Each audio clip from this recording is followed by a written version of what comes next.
זה אני אבישי, רציתי, כי לא נראה לי, אני שומע שהמון ילדים לא מצליחים להבין, קורה במלחמה, ואם יש אזעקה אז הם לא יודעים מה לעשות, אז אני כאן להסביר, רק צריך לכתוב ביוטיוב, אבישי מלמד על המלחמה, וזהו.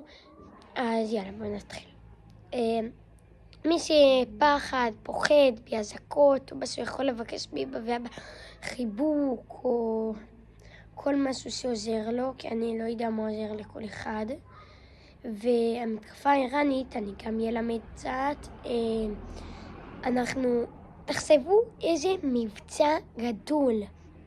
1,800 קילומטר, זה מבצע הכי גדול, מהקמת ישראל, מהקמת המדינה שלנו. תקפה איראן היא עיר חזקה וגדולה,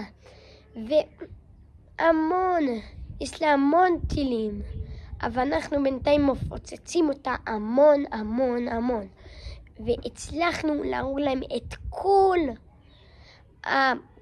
למי שיש הזדמנות אצלם, המפקדים הכי גדולים שיש להם הזדמנות להרוג אותנו, והם שולחים את הטילים, והם אחראים על כולם. הרגנו להם את כולם, הם למטה כבר, הרגנו.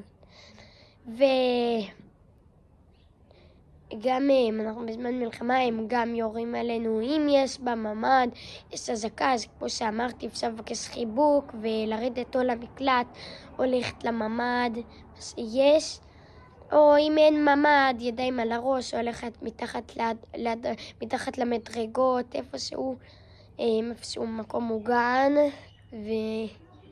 ואנחנו כאן במלחמה, עם ישראל חי.